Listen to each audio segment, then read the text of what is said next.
And hey guys, we are live on the my Facebook page, the Just for Flips YouTube channel, the Phoenix Ria Facebook page, and then the Viking YouTube channel as well. If you're watching, give us a thumbs up. Feel free to comment.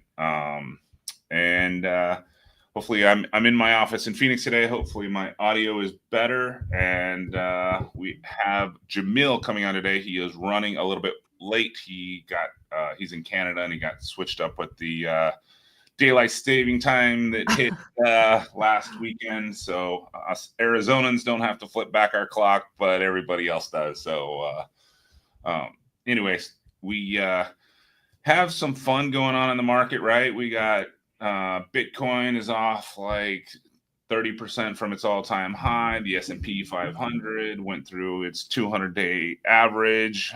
Had a big falling yesterday.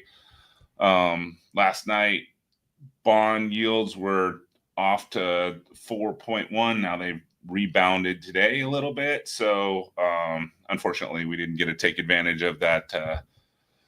The interest rates coming down. I still think we're definitely pointing towards a recession. So that will create pressure on the bonds to come down, which will lower the interest rates. And maybe the rest of the world will be in a recession, but the real estate people will get lower interest rates, which is always good for us. So you're watching our podcast, you're not going to you're not going to hate us for that. So I was sharing with Tracy. If you go to actives and coming soons, we are just over 25,000 in the Phoenix market. So that is just creeping up. Now, that is not terrible because remember we added the Northern Arizona MLS a couple weeks ago, and that was about 1,500 to 1,600 units. So we're still just clipping along at like 22,000, 23,000 actives, but typically for March, we see the actives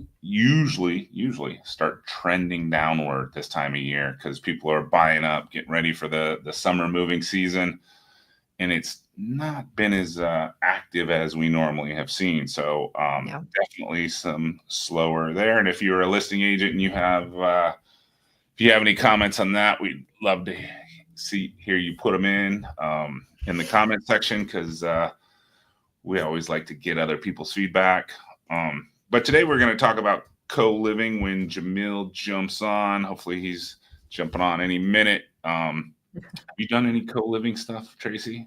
So I've gotten proposed to do some rehabs or underwrite them. And, I stay in my lane. If I don't know how to underwrite something, I'm not the person for it. So in that capacity, no, I'm not, listen, I'm going to go with the unpopular opinion here. It's not for me. Everyone has their own investment strategy, but as a long time property manager, like I landlord my own properties. And when I got started in this business, I worked behind the scenes for other investors that had pretty sizable portfolios.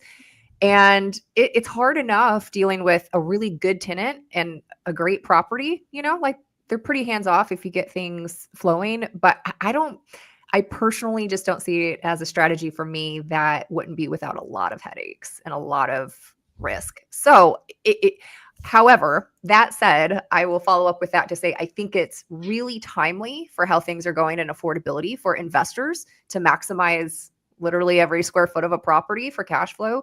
And then also for people for affordability, for people that are looking for the ability just to be able to pay their rent and hopefully get ahead a little bit and maybe not have a situation like that forever. But what about you? Is it something that you do or consider? Yeah, I got into obviously the Airbnb space, and I got in early. I was in the Airbnb space in like 2015 before all the regulations and everything. And obviously, with pricing back in 2015 and mortgage rates were still, fours and fives, you could do long-term rentals still and short-term rentals, but short-term rentals obviously got you the best return on investment. So I went that path, and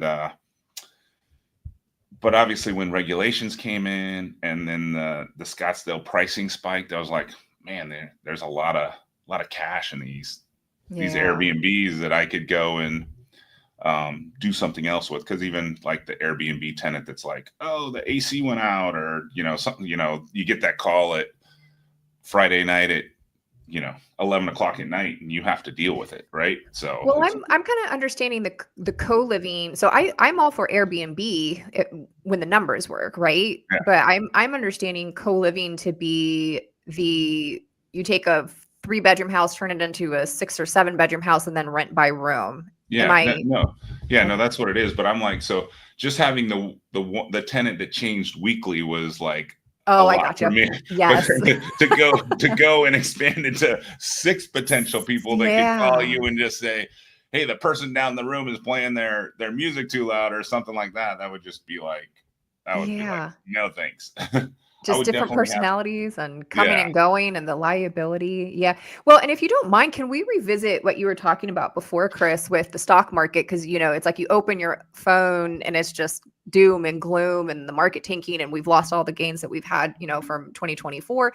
And so, as a real estate investor, it's kind of like, man, we're a little bit more insulated. And in fact, it could be to our advantage that some of this is happening. So what are your thoughts on if this does continue, maybe hopefully not the trajectory that it's on, but if it ends up being that we do go into something of a recession? Tina Tambora, the local data analyst with Cromford Report, has always been really forthright about saying recessions don't last that long. We often are in them before we know that they're in them. And these buyers markets, you're like, man, we really only get a small snapshot of time to take advantage of it as an investor, because then it tends to rebound pretty quickly. So Yeah. what are your thoughts? Like I said, obviously I don't wish bad for the rest of the country, but Yep. as stocks go down and people move away from aggressive stuff when they hear words like recession, they generally put them into bonds, which, like I said, lowers the supply and demand. More people buying bonds, it's gonna lower the price, so that will lower interest rates, which gives us an opportunity to clear some of this inventory that's kind of ticking Yeah. up, and get rid of some of those older listings that we have, recycle our cash, because Hmm. with the real estate market, just think about how many people get paid on a transaction, right? Yeah. It's the loan officer, the title The company, agent. Yeah. yeah, Hmm. the agent, Home Depot, Floor and Decor, like all the Yeah. guys that do all the labor, like the house flipping business does a lot for this economy. So with rates going down, hopefully, because we're not seeing a whole lot of action, and we haven't seen a whole lot of action in the last couple years. Yeah. It's just been slower. So it wouldn't hurt. And then obviously, if lower rates, affordability, it brings how many more buyers into the market based on rates even going down like a half a point. So definitely will help our industry, which like I said, I'm heavily invested into real estate. I have some other small items, but I've always just Yeah. been like, if I can get a 12% return or 13% return on a hard money loan, why am I going to go over here into stocks? Uh-oh, we got Jamil calling. Cool. Hmm. What's up, Jamil?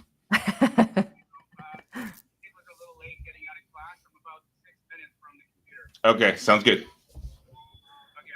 Bye bye. All right, so got a few more minutes to wait for Jamil, and then we will jump into the co-living. So, but yeah, I think, like I said, the real estate market itself drives so many Yeah. economic things, and obviously it helps our industry. And yeah, I just don't invest in other stuff because, like, if I Yeah. can get a steady 12% return, and then if someone doesn't pay me, I just get the house back at Right. a way better price. So Yeah, and it's always been the volatility of the stock market. It's similar to you. I mean, I have a tiny bit, but it's in stuff that's a little bit more steady, and I'm a long-term investor. I don't yeah, trade. I am not smart enough to to beat expectations. I index funds, I bonds, a few handpicked stocks that are related to the housing industry, to be honest. But other than that, it's not like I'm in there checking it every day. And if things go up or down, it's one thing. But just the volatility, the illiquidity, um, there's an argument for it, I think, to have a diversified portfolio based on your age and what you're looking to do. But I'm a real estate gal. Like, I just don't really, see the compelling reason to be so heavily invested in anything else. I think you can diversify within the type of real estate that you do. Like you have long-term holds, you do, if you were doing Airbnb, if when you have the lending business, the education business. So that to me is diversifying. I don't know how you feel about that, but I've always just felt like, man, there's 13 ways that you can make money doing one thing in real estate essentially, and just adding some verticals to it.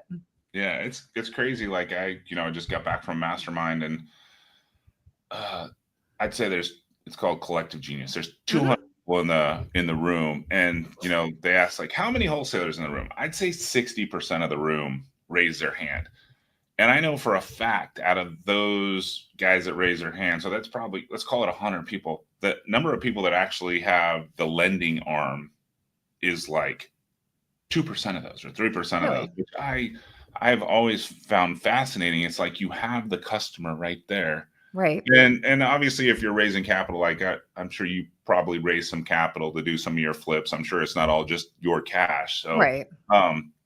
But I mean, I have just raised capital. I don't even have like a hook to raise capital really. I just it's just referral based. And I've got $60 million out right now just on referrals, people sending me money.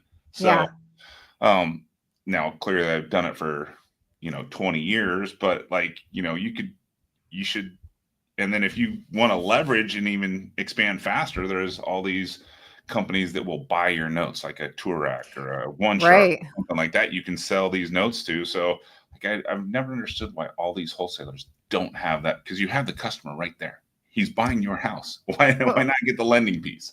I think it's similar to agents. If you were to pull same room of agents, 200 people, and ask how many of you own one rental property or how many of you have done one flip, I think that the answer had always surprised me, because I was like raised in this industry by investors. And so I really can't latch on to how agents think, which is, I want to help you sell your house or find your next dream home, where it's like, it's right there. Why haven't you done this for yourself when you can make the same on one that you could on, depending on your price point, 3 to 4 sides. So I think it's just a one set mind. And once you get good at something, you have a hard time expanding. But I even got to the point where I have all my 401k money it buys fix and flips. Because if you look at the return on investment on a fix and flip, it's like, you can put out, call it 50 grand, leverage it with hard money, you flip it. And then let's just say you only make $15,000 on that fix and flip, and it takes 6 months. So you do it twice in a year, and that's 30 grand on your 50. Like that's a 60% return. Show me anything that performs at 60%. Now it's a little bit more active than, just sitting and watching, oh, what's my 401k doing today? But it's when it's part of your business, like why not? Yeah. And I think for people not typically being taught how to invest in the first place, it might feel intimidating or too complex. But once you've been in this industry for a while, and if you have a pretty steady, pipeline of business and you continue to perform well, it makes more sense just to subscribe to your own business, essentially, or let others, like you say, like you're naturally just lending money and accelerating what your returns are because your product. Why put yourself in 9 different directions when you can do something, a few things really, really well? Yeah, for sure. Yeah. So, it'll be. Go ahead. I was just going to say, I think it's just going to be really interesting in the coming months with all these factors changing. And I think more people will then will come back into real estate as an investment just for the opposite reasons: less volatility, more stability, interest rates coming down. It's an asset that you can live in. And even as things go up and down, it's something that you can live in and shelter in and, not worry if it's going to go crazy. Well, the good thing about, once again, when economic stuff is going crazy, a lot of people do move their money into real estate because it doesn't fluctuate as much, right? So so there could be some more investors coming into the market to buy rentals and to buy maybe co-living stuff. Like I said, it's not necessarily for me. I don't want 6 people to have an option of of dialing my phone number. But, Yeah. I mean, even if you have a property management company in place, it's still the idea of that amount of people living in one space and, however they divide up the bathrooms and kitchen area and, what space belongs to you outside of your room. yeah, There's just a lot of landmines. For me, it's just not something that I don't think would be, even as a inactive operator. I just don't think I'd sleep as well as night knowing that there's 7 people or 10 people or whatever in one of my rentals. It seems like but I'm interested to hear more about it because it has been really popular the last few years. It seems like it's growing in trend, so there must be a compelling reason why people keep signing up for it. yeah, for sure. So yeah, I'm excited for Jamil to jump on when he gets on here. So what's great about these podcasts, I don't know how much other podcasting you do, but when you get guests on the podcast, it's like a free education. Like you get people that specialize, like when we get the insurance people and we get the DSCR people, and you get a free education on like really how to use that product.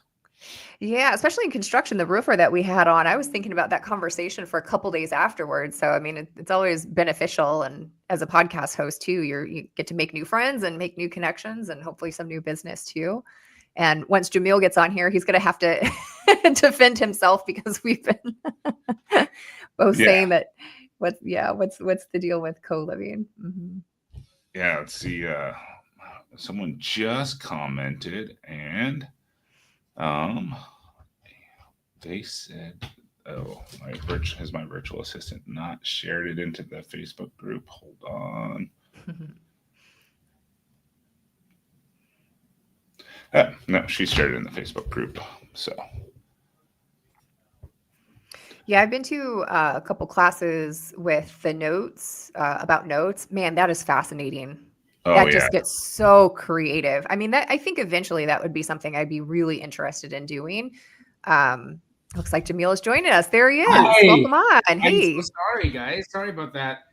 Thanks for being here. Happy to be here. Good to see you, Tracy. Yeah, you too, man. Time. Did you just like jump out of the plane and land on the podcast? Sounds like your world.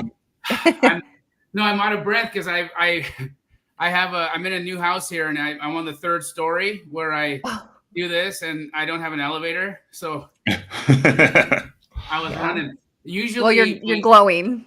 Thank you. Usually, my daughter gets out early from class, and so I got there early to pick her up, and I told Chris, "Yeah, I'll be there at 15 after," and she was like moseying along. I'm like, "Come on!" Today, she decided she was gonna talk to all her friends. Anyways, yes. Great to see you. How you doing, Chris? I'm doing well. Thanks for jumping on with us. Obviously, Jamil is a guest on our podcast that needs no introduction. He is all over the real estate space, whether it's on YouTube or I forget I just went brain dead on your. Oh, yeah.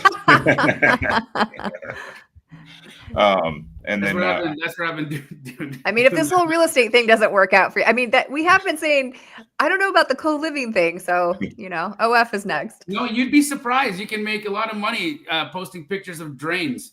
Sorry. I don't know if that's a euphemism. No. It's just, whatever. I didn't make it as a comedian, so I had to pick real estate instead. It's just one of those things. You still get your platform, yeah. Probably make a little bit more money too. Oh, you've definitely been doing like the genie. You definitely got your comedian stuff out there with the with the genie and some of the other stuff you've done on social media. So, right. But honored to be here. I'm a huge fan of Tracy. Your fix and flips. You're phenomenal. You always have been. I've had the pleasure of walking through one of your projects and seeing how you work. I don't know if you remember that when I actually physically came to see one, and then I've seen your stuff on social media. You're one of those very few flippers who do it right, and that's like. It's rare, and it's one of I think the reason why you've been successful at fixing and flipping, even in downturns, and and especially when the rates did what they do, and but you continue to thrive and have it going, and that's just a testament to the quality of the craftsmanship. And I always say that yeah, the market can tank you if you're a flipper for sure, because you're actually a fireman. But if you're a real fix and flipper and you understand how things are supposed to line up and where what the trades are supposed to be doing, you actually can't fail at this, because at the end of the day, quality will always rise. And so I've, a fan of your work, and Chris, of course, you've been, you're the reason I'm here. If I'm being honest, I got my start from doing deals with you. You gave me a chance when no one did. So I'm honored to be on this show with you guys. I'm excited that you guys invited me, and happy to talk about co-living. Yeah, let's jump into it. Now, co-living is obviously, the subject matter, but so is Pad Split is like the Coca-Cola of co-living? Is that kind of what it is, or? Yeah, they kind of got lucky because they got, because they're the first platform to come out and offer the service of lease up, right? Okay. And so they like Kleenex. Kleenex is facial tissue, but now we call all facial tissue Kleenex, even if it's another brand, right? And so Pad Split was really lucky that they kind of became synonymous with co-living, and I think it's a neat name. What I really love about the Pad Split company, because I have an opportunity to work with the top brass there in a close way, and they really are in it for the right reason. They weren't one of these companies that came in once they saw an opportunity for a new rental strategy because of interest rates and yada yada, and the downfall of short-term rentals. Which, if I'm going to be honest, that's what got me in it. Okay, I'm just going to be straight. I got in because the cash-on-cash return was like, whoa. They got in it because they saw the need. I'm a believer in it, and I did more and more and more because I'm now in line and in alignment with their heart and why they're doing it. And so I got there the other way, but I came through the door because of the returns. So, Pad Split have done a really good job in professionalizing and raising the bar of the standard of what the tenant looks like, because, Section 8, for instance, has had a bad rap for having, either slumlords or like, oh, you are a Section 8 landlord. Then you get this idea in your head that, oh, that's a slumlord. And then it's like, oh, you have a Section 8 tenant. Oh, they're going to be a problem, and they're never going to pay you, and they're going to put cement down your toilets, right? Well, that can be farther from the truth. The reality is when you have a Section 8 rental, they inspect your property every year. They make sure that the house is in top-notch shape. I mean, they're not requiring granite countertops, but you can't have, missing tiles. You can't have a broken AC. You can't have a toilet that doesn't work. Like, these things aren't going to fly. You got to have a working home that has some dignity in it. So Section 8 has that. On the other side, with the occupants, they work so hard. They take years sometimes to get approved for their Section 8 voucher. They are not going to risk that doing dumb stuff. They're like grateful that they have this assistance and subsidy in their life so that they can move ahead. So because the stigma doesn't match the reality, I love the fact that Pad Split has done a really nice job in elevating the brand and elevating the model, because it's really the working professional that we cater to, right?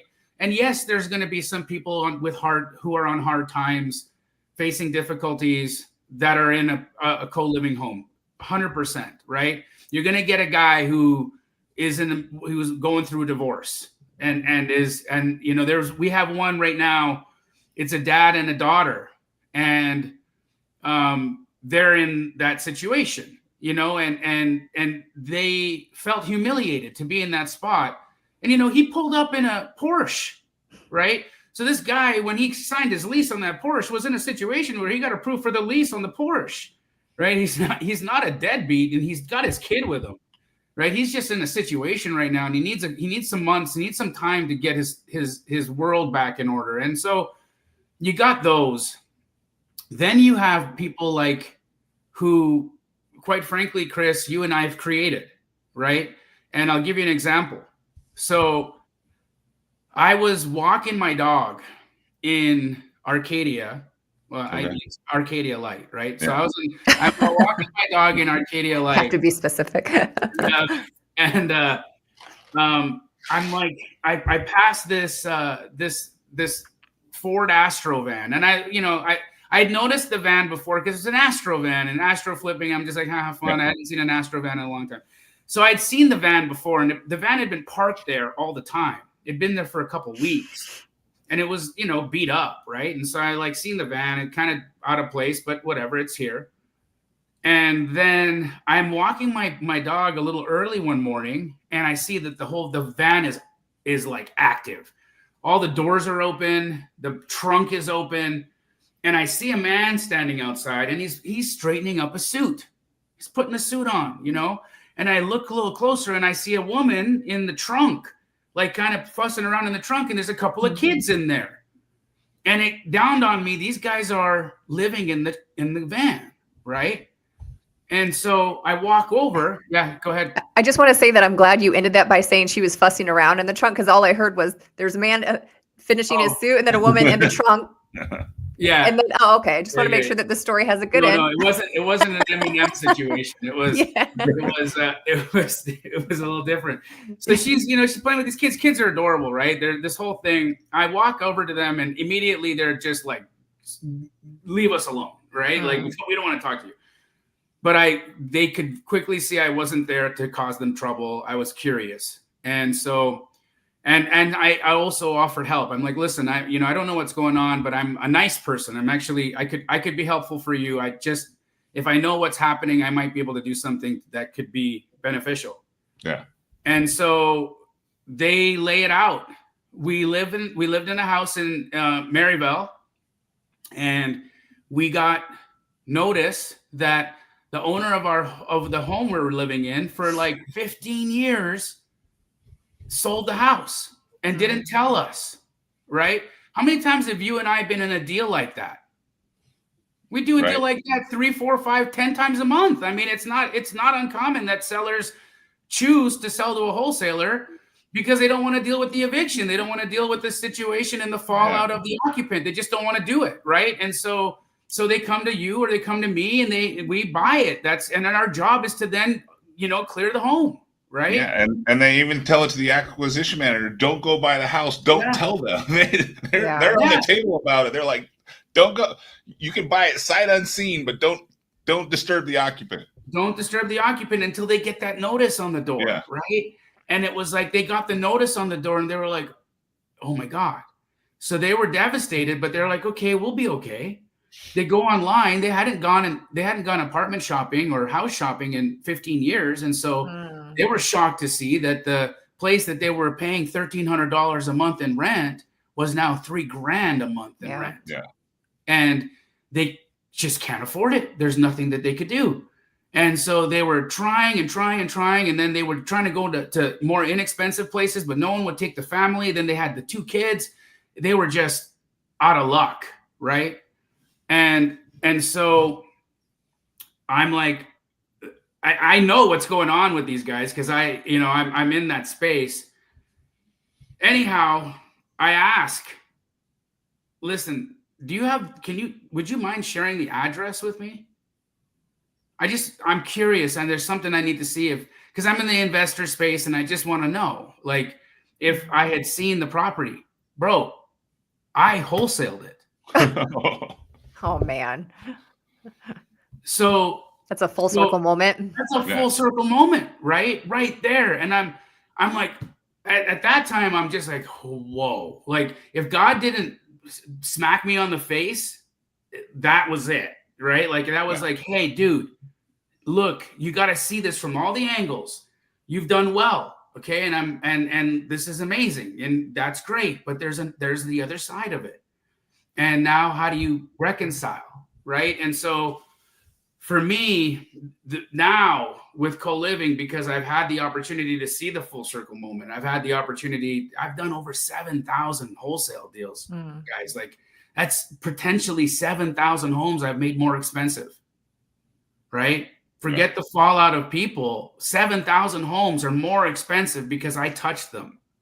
And for me, I don't find that a problem, but I also have a responsibility to be involved in the solution. And I see co-living as my chance to be involved in the solution, and I'm enjoying the opportunity to be involved in it. And and on top of that, to have the kinds of returns that we're seeing is fiscally responsible, in addition to being socially responsible as well. So it's like one of those feel good moments, but like it's also helping me make more money. So how do you feel? How does that fits? It fits.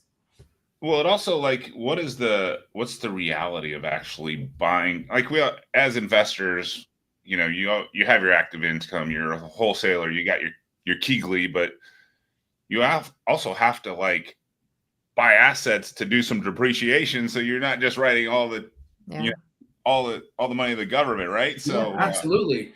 And you probably couldn't. Very few places in the country could you probably buy with a 7% mortgage and truly cash flow. And you might be able to cash flow $100, but if one AC goes down, there is no cash flow. Yeah, 100%, right? And that's that's the reality, and I know that's the reality. At 7% rates, long-term holds, they don't pencil. Midterm rentals, sure, but there's also vacancy risk there. And so that's a problem. Short-term rentals, listen, I'm not a short-term rental wizard. I had some, and they all failed. Like I'm very open, and it's not fun to share with people that you fail at something, but it's the truth. My short-term rentals just failed.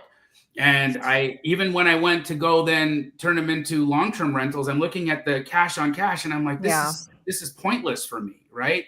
I was doing better buying cars that are over 6,000 pounds and renting them on Turo than I was on my real estate, right? Yeah. So it's like, who am I? Now if you go to my neighbors think I'm a really rich drug dealer.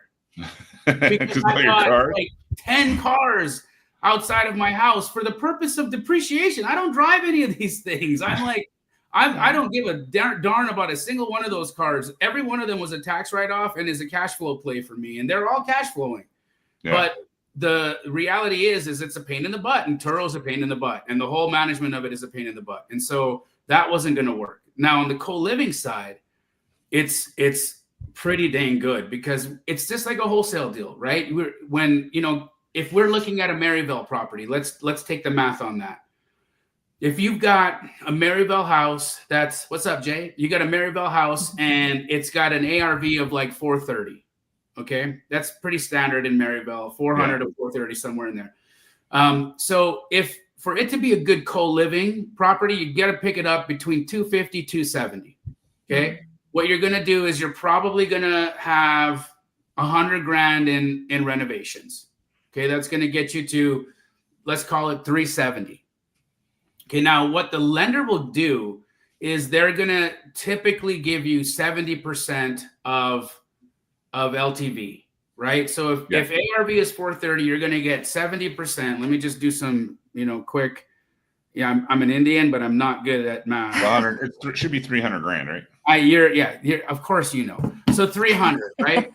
So 300. So now you're 300 is what the lender will give you. You're into it for 330, right? So you've got $30,000 in this house stuck in equity.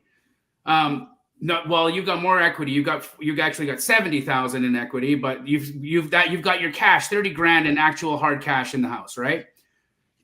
The beauty of that is on your $300,000 loan. What's the mortgage payment on that thing? Would you say about $2,500, $2,600, right? Probably, yeah.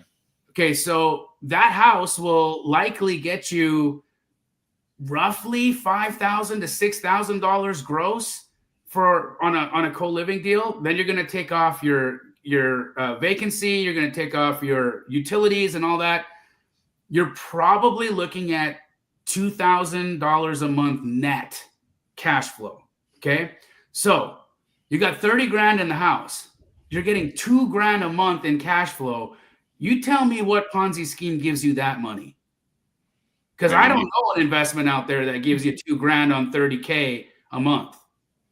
But you get all your cash back in about 15 months, 16 Right. months. Yeah. A little over a year. And you go again, right? And so for the average American, if you really talk to them and say, what does it take for you to have financial freedom in your life? I mean, 10 grand a month will typically do it, right? Yeah. For an average guy. I mean, you know, like for me, I'm single now. And so I know I'm not a big spender. And so if I like calculate, I got factor meals for food, you know, I got my dogs. I wear the same clothes almost every day. So I'm not like this, like, you know, flashy dude or whatever. 10 grand a month, I'm good, right? That means I got 5 houses, bro. I got to do 5 deals to get to financial freedom. That means I don't got to quit my W-2 if I'm a W-2 employee. I don't got to quit my W-2. I just sit. I can chill in my W-2 for 5 years, collect my 5 houses. And one day I get to walk in and say, I'm done. Thank you for the time. Or thank you for the opportunity for me to be able to get here. Have a good day, guys. And I get to skate off into my freedom. And I think for the reality of how many people I've helped get to freedom, how many have fallen off because they couldn't do all the work it takes to do what you and I do. Straight up. It's not easy to be a wholesaler, a successful one. Right. It's not, right? Yeah, no, it's actually one of the kind of, in my coaching business, it's kind of one of the things that I have the biggest struggle with is like, you know, when people pay you for coaching and you see them trying, and it's just competitive, and it's like, you know, the people that go get the gym membership on January 1, like, just because you got the membership doesn't mean you're going to get the six back. And they see the people walking out of the gym with big muscles and looking tan and fit, and they're like, well, how come I can't look like her tomorrow or him tomorrow? Yeah. And it's like, they took 5 years to get to that shape, and then they've been working out since they were in high school, you know, and it's the same thing on flips. Like it's not easy. It's still quite competitive, but I'm a glutton for punishment, and I rather do one of my flips than 3 wholesales, or, you know, however many it equates out to. But yeah, it's still a hustle. It's all a hustle. You just have to pick your poison a little bit. Jamil, what sort of turnover do you see with the tenants? So you had this really beautiful story about the family, with that full circle moment. Like, what sort of timeline do you see a normal tenant that they come in and then they leave? Do you make them sign a year lease, or like, what does that look like? Great questions. So there's a difference in how you construct your co-living that will increase the longevity of your occupant. And so right now, my sister and I are seeing average 11 months. Okay. And that's high. That's on the high side. And why we're on the high side is because we over improve. And I'll give you an example of what we do in our over improvements. First, we renovate them the way we would a flip. So quartz countertops, you know, nice shaker cabinets, really luxury vinyl on the floor. But we think about the living situation and how they're going to be in their space, right? And so for us, we do a 1-to-1 bed bath ratio, because we really understand the bathroom is a big deal for people, right? And so it costs about 10 grand to add a bath roughly in a home, right? And so if we got 4 beds, I'm going to add 2 bathrooms into that. And we figure out how to do that, and to do it quickly so we can do over the counter permits and not have to go through the extensive permitting process that could take forever. And so we've kind of shaved and figured out how to do that well. But with regards to that aspect, we do 1-to-1 bed bath. So nobody's sharing butt seats, right? Like that's one thing. The second is climate control. One of the main reasons why people get into arguments is like, what's your house set at? I don't actually turn on the heat in the, like, it's whatever the temperature is. Like if it goes to 60, summertime. Chris is a grizzly bear. Me too. I probably keep it at 72 during the summer. Like I'm not. You're a savage because I'm a 69. What about you, Tracy? Where do you hang? Summertime under 70. During like right about now I'm probably like 70, 72. I run cold though, I don't have a ton of meat on my bones. So Okay, so you're 72, 70, 72, 69 over here. So we'd be okay in a house together. There'd be times I was a little uncomfortable and times you might be a little cold, but we'd be fine. There's some people who love like 80, and there's others who are like, it's got to be 65. Okay, cool. So that can't be an issue. So instead of doing a main AC, we do mini splits just in mini each of the splits, rooms, yeah. right? And so now they got individualized climate control. We also do these little workstations in every room so that they can actually sit in there, and there's like a little desk, and they can do their work, they can do their emails, they can do their things. And so that's there. We provide every room with a TV, and we have business internet in there, so we never have a problem with Netflix not working. And so we make the home super comfortable. But then in addition to that, every month we do some kind of community building in the house. And so we'll send over a yoga teacher to go in and do like group yoga with them. We'll send over a meditation instructor to come do meditation with them, because these are the things I love and believe in, right? Breath work, like come learn about breath work and how it changed my life. Or if you want to understand credit repair and how to do that, we'll bring somebody in to help them with these things. And so every month there's something that they learn from, and something that they can say, okay, I just got the skill, I can go put it into use. And so we give them these things where they're like, man, I can't really get this in an apartment. Plus I'm now friends with these guys I just did yoga with. Like, this is actually a nice place for me to be at. Maybe I'll stay a little bit longer and I'll save up more money, and I'll really get myself in, on my feet before I leave. And so when you do it right and you provide the living condition that makes somebody want to stay, the turnover is low. And you asked about lease terms, and I'm actually not signing leases. I do a membership agreement. So much like a hotel rents out nightly, if you don't pay your hotel bill, you get kicked out, right? And they don't got to evict you to do that. Why is that? Well, because it's a different type of business relationship. And it's the same way in our co-living homes. It's a different type of business relationship. We don't have tenants. We have members. And if you don't pay your membership dues, which equates to what it costs to live in the spot, then unfortunately you got to go. And so we don't have evictions. We have people leave. Now, it hasn't challenged in court. I haven't been challenged in court with it. I imagine that in landlord or business-friendly states we'll be fine. But our argument is sound. And we've had multiple opinion letters from our attorneys that also share with us that the argument is sound. And PadSplit just won an incredible victory in Atlanta, arguing the matter against what was called an illegal eviction, but then turned out that they were in the right because of the membership agreement. So we believe we're in the right spot. Atlanta is a pretty democratic state, Georgia's a democratic state now-ish. And so the fact that it passed in Atlanta and that we were favorable in terms of how it went was good, because that's where you're going to have the most problem, is in democratic states, not Republican states, right? And so if we skated in Atlanta, who kicked out Airbnb, I think we're gonna be fine on the membership agreements across the red states, at least. And so I've got high hopes for the whole, the membership and the tenancy relationship. But again, when you use the argument of a hotel and how hotel security will just remove you if you don't pay your bill, it's the same thing, right? It's really creative. And because we're offering the additional support, like the yoga, like the meditation, and the credit repair, and these little different things that make this much more than just a house and a place to live, it adds to the argument that this is a membership versus a tenancy. Are you picking certain states because of the different laws? Like, obviously the Northeast has got way different, and even California has way different tenancy laws, right? So are you Absolutely. Yeah, this would be a nightmare in California, I bet. It would absolutely like be just thinking about it. Yeah. In fact, recently in Southern California, I was actually in LA when this happened, but a co-living home was raided by the sheriff's office, and they called it an illegal hostel. Now, what's interesting is the news was there interviewing the people who were being removed. And the people who were being removed were saying, I was on the street last week.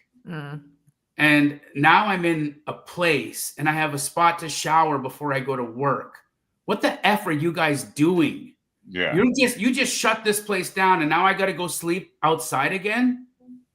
And so I think the pendulum is definitely swinging. We've seen it, in our last election. We're seeing how Americans are definitely evolving in what they're putting up with versus what they're not putting up with any longer.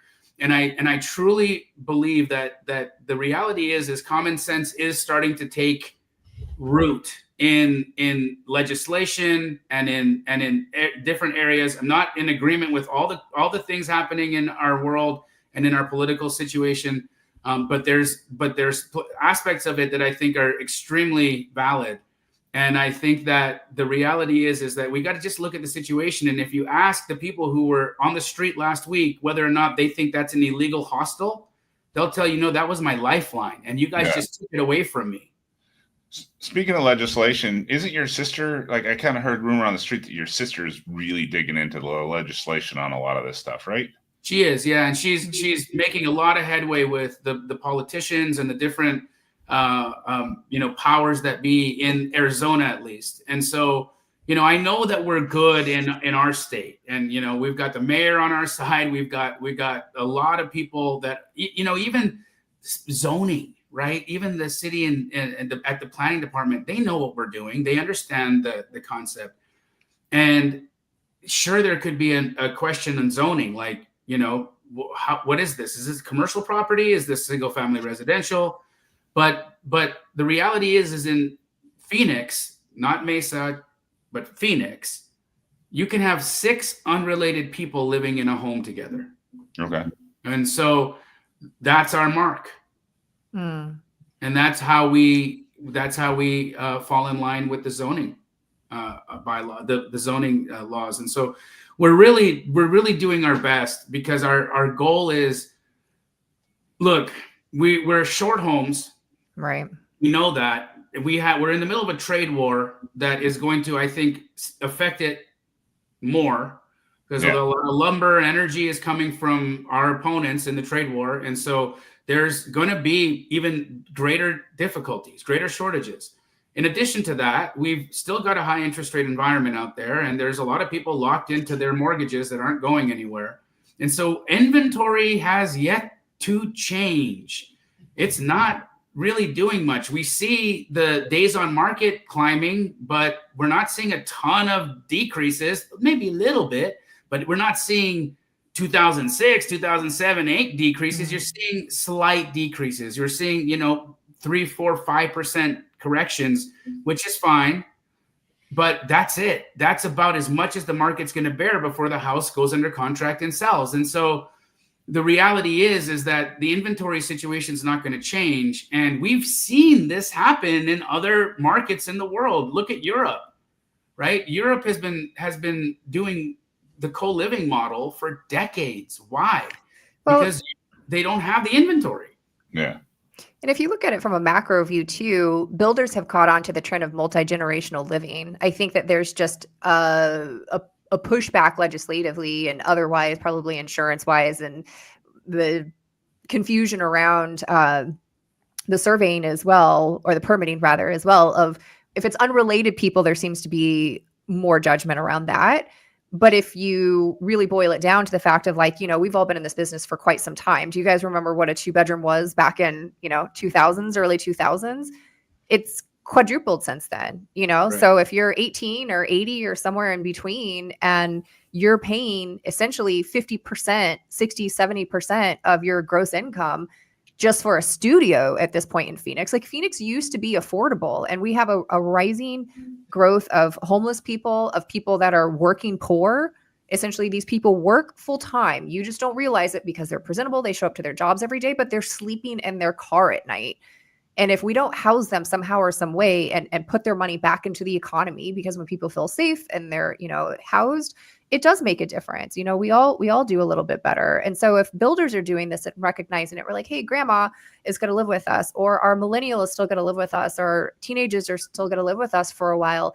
There has to be an argument around, well, not only is it just family taking care of each other, because Indians are probably different. Us Americans are like, put mom and dad in a nursing home for the most part, to be honest.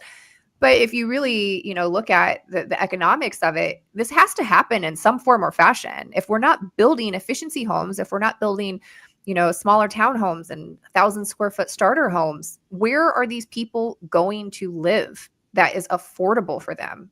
That really is, wherever you stand, I feel like that it's a data problem. It's, there really is going to be a shortage. So where do these folks go?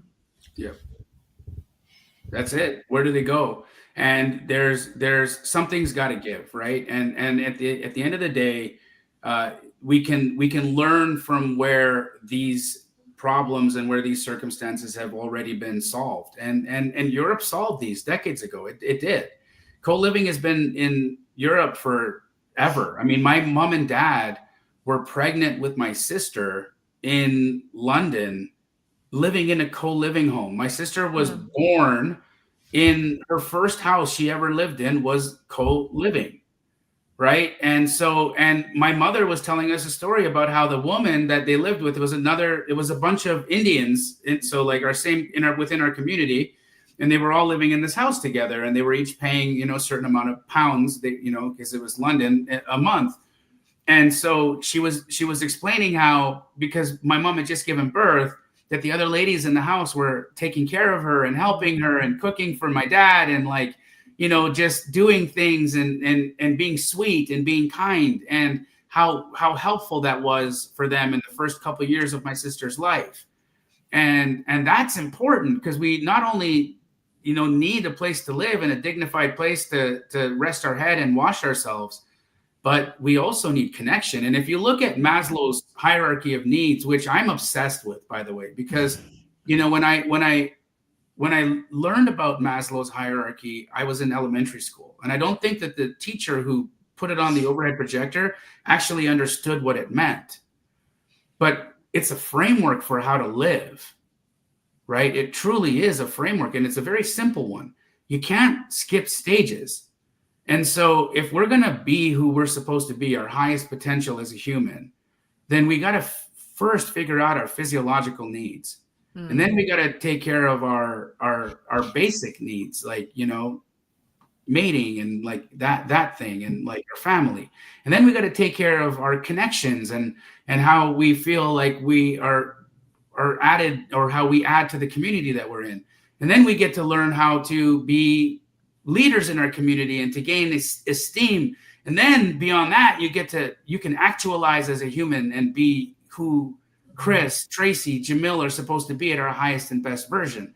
And it's a framework for how you can go from living in survival to being a creator in this world, a co-creator in this world. And for me, at 46 years, I still feel like I'm learning, like I'm at the beginning stages of learning it, but I'm a consummate learner, and I want to do more, and I want to be a part of my family's journey in that, but for others as well, to kind of say, hey guys, look, it's not all that difficult. What it requires is for us to be good to one another, and outside of that, let's do our best and not be dicks. Yeah, right. That's in the lease or the membership agreement. Kind of. We have better terms, but it's yeah. Well, thanks for jumping on. I did when I was scrolling through the Instagram, which I try not to do too much of it, but I roll through it. I did see a little just comment like, why would you enter the co-living space without a mentor, right? So are you doing any mentoring on this? Yeah. Thanks for asking. So I've created a community called House Alchemy. The name is, alchemy is a transformation of one thing to another, right? Mm-hmm. And we're turning single family homes into multifamily properties, essentially, is what we're doing. Yeah. We're transforming housing as it's been known. And so Housing Alchemy community is growing. It's of course brand new, and so we're really pouring a lot of time, energy, resources, and effort behind it. I fully believe in it, and I get to do that with my lovely sister. And so if anybody's watching this and you have interest in learning more about it, you can send me a DM on Instagram, and my Instagram is @JDAMJI @JDamji. Happy to chat with you more about it. Outside of that, I do a lot of work personally on my mindset and developing just myself as a human. And so if there's any other things I talked about today resonate with you, I do a live every Sunday on my YouTube channel where I just talk about these types of things, like what it means to be a person and how we can grow and evolve as people. And so I'd love to catch you there. If co-living is not your thing, but you wanna know more about other things that I'm working on, you can find me on that. If you want to ascend to nirvana. Hopefully. Well, we appreciate you jumping on. I'm gonna do one little small plug. If you want more stuff about co-living, Jamil's sister will actually be at the Phoenix RIA, the live expo next Tuesday from 4:30 to 6:30. She's going to be on a panel with Tracy and Luke. So we'll have Jamil's sister and the Redroom podcast hosts on one panel, and I'm gonna go jump on a panel with we invited Jamil, but he's traveling somewhere. It's my daughter's 16th birthday. Oh, there you go. Yeah, cool. You gotta be there at the 16th. So yeah, it's a big thing. I'm doing the whole I'm doing the party. So I'm here the whole month. I came here for the whole month, and I'm throwing the party. I'm doing the things. I'm in it, it's yeah, that's awesome. Yeah. I got a Jack's wedding on Friday. Congratulations, man. Oh, nice, man. It already is March. Yeah. The rehearsal dinner starts tomorrow and all the festivities. And so that should be fun. So you've done an amazing job with your family, Chris. You really have. You're a blessed man. It's always work, and it doesn't ever end. I mean, even in their 20s, it doesn't end. Who would want it to end? Yeah. When it ends, that's sad. Like let praise God and let it be forever, bro. It's the best. Best. Well, I appreciate you jumping on. Thanks again, Tracy, for jumping on as a co-host. And reach out to Jamil if you're interested in any co-living or you still have astro flipping, I'm sure, too, right? Yeah. If you want to be a wholesaler and help me make America more expensive, cool. Hit me up. I still do a lot of wholesale deals, and I'm not turning course on it. I'm just trying to balance. Trying to create a balance here. Awesome. Thanks, guys. All right. See you at the expo. See ya.